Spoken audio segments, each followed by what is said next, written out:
The Wyoming wind screamed, its icy fangs slicing through pine and flesh alike. Snow fell like a widow's veil, heavy and relentless, burying the plains in silence. Sarah Harlan stood outside her sagging cabin, axe gripped tight, her breath a fleeting ghost in the frozen air. At 34, her face bore the weight of loss. Her husband, Jabber Winwideyid, dead a year ago, crushed under a wagon in a drunken haze. Grief hadn't broken her, but it had carved her into something harder, sharper. Her hands, calloused and steady, swung the axe, each thud against the frozen log, a pulse of defiance against the storm.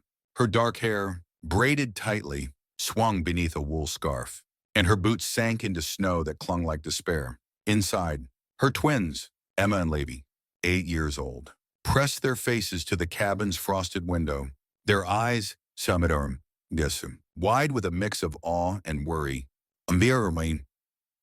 Followed her, Ma's freezing, Levi whispered, his voice barely breaking the quiet. Fear flickered in his chest.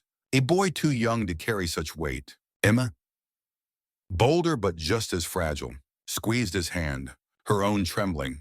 She's strong, she said, more to herself than him. They watched, breath fogging the glass, as Sarah's silhouette battled the blizzard. The fire inside was a frail thing. Fed by scraps of kindling Sarah hoarded like hope. It flickered, barely pushing back the cold that seeped through every crack. Sarah didn't glance back as she worked, but she felt her children's gaze, a tether pulling at her heart. She wasn't harsh, but love came quietly now, a hand brushing Emma's cheek, a blanket tucked tight around Levi. Words felt like risks, promises she might not keep. When she staggered inside, snow crusted her coat, her lashes iced over. She kicked the door shut, dropped the wood, and sank toward the fire, her chest heaving with exhaustion.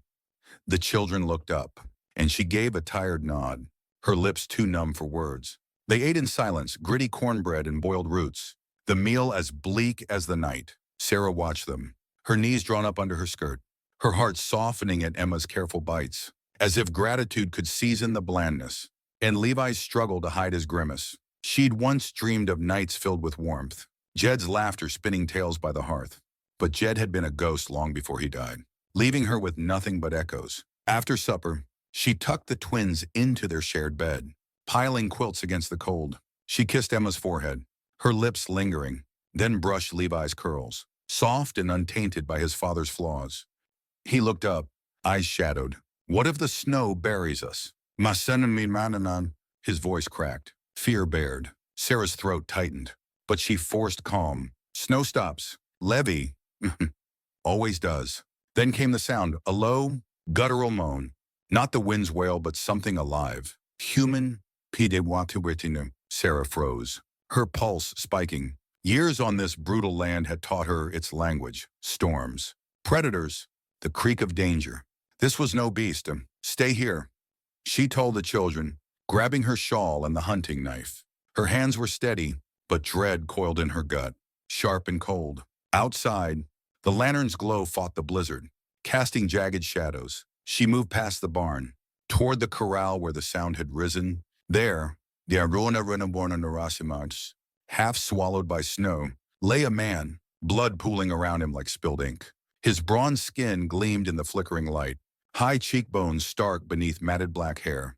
Comanche, Sarah thought, her breath catching, not fear, but a jolt of recognition, as if fate had dropped him at her feet. He was still, his chest jerking faintly, one arm twisted beneath him, the other clawing forward. Sarah knelt, her fingers finding a weak pulse. His skin burned, fever raging beneath the frost. A wound gaped at his side, infected, bruises snaking across his ribs. Reason screamed to leave him, Jed's grave. A stone's throw away, whispered of betrayal's cost. But his face, broken yet defiant, held her. Emma's voice pierced the wind, small and frantic. Mom. Sarah glanced at the cabin, her children's trust, a weight she couldn't betray. This ain't for you, she hissed to the man, her voice fierce. Sirakabo, Darasaranantan. It's for them. Kushormintu. Dragging him was like hauling stone, her boots slipping, her lungs burning.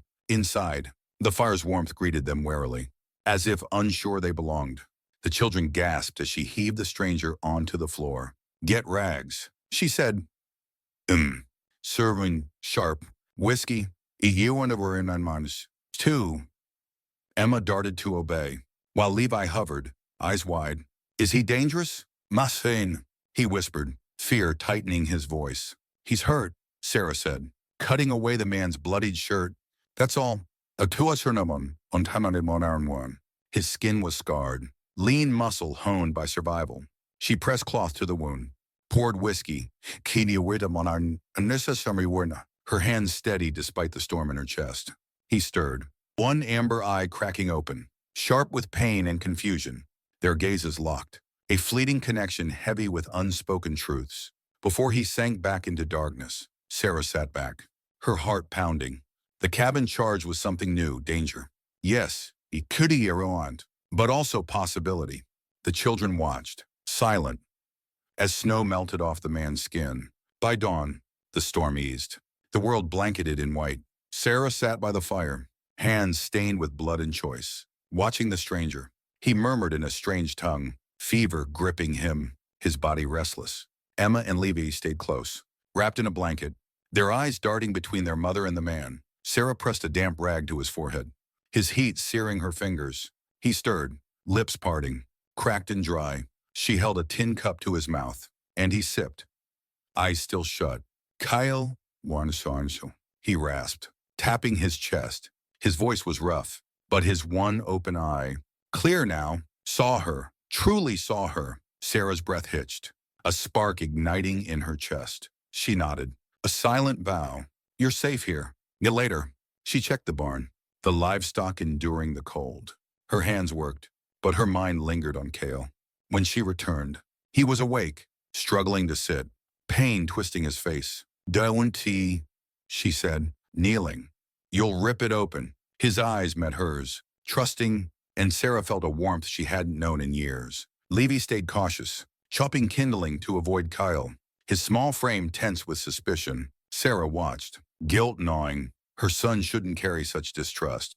Emma, braver Weinersum, brought her carved wooden bird to Kael, placing it by his side.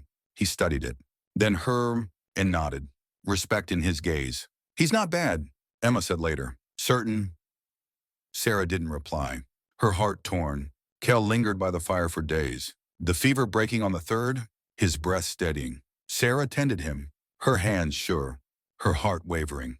He watched her, gratitude and something deeper in his gaze. One evening, as the twins slept, he said her name, Sarah, deliberate and raw. She looked up, the sound stirring a buried longing. By the fourth day, he sat up, weak but upright, firelight softening his sharp features. He was younger than she'd thought, perhaps 30, his strength returning. He signed walking, but she shook her head. One more day, he nodded, his trust unsettling her, warming her. A knock broke the quiet. Amos, her neighbor, Tunaiwan Sunasuran, his pitying eyes scanning the cabin. Storm's gone, he said. Raiders about. Comanche. Kamai Rikan Wasa Yimanasanabitston. Tracks near your barn. Sarah's grip tightened. Wolves to Worcester or minor sub. Maybe. Amos squinted. Someone inside. She didn't flinch. My kin. Sick. He nodded. False concern masking doubt. Careful, Sarah. Mayanorn. That night, Kael stood, leaning on the chair. They sat, the wind softer now. Sarah's voice cut the silence. Will others come? He shook his head. One word heavy. No. Her heart lightened. The cabin less haunted. Weeks passed. Snow melting to mud. Spring whispering. Kael made a mat in the corner. His presence quiet, deliberate. He stayed open. Unthreatening, earning trust. Emma showed him her charcoal sketches, her voice earnest. Kael nodded, his eyes warm, and Sarah's chest ached.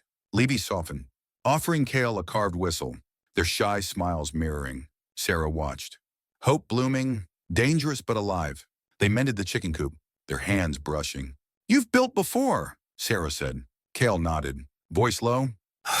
For my people, my wife, long ago. His eyes dimmed, loss raw, and Sarah's heart clenched. She didn't ask more, but the silence deepened, binding them.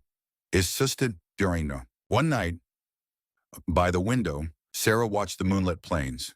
Kael stood close, his warmth steadying. Why stay? She asked, soft. I wouldn't leave children, he said, simple, piercing. They gave me a name, Kael.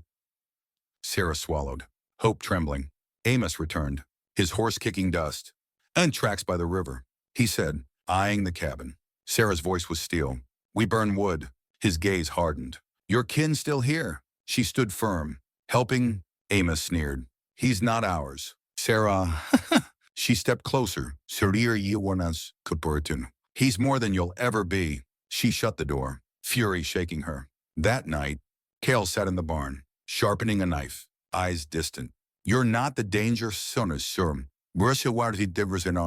Sarah said, close. But I bring it, he replied, sorrow heavy. I'd face it over shadows. She said, fierce. You'll leave. Akumam.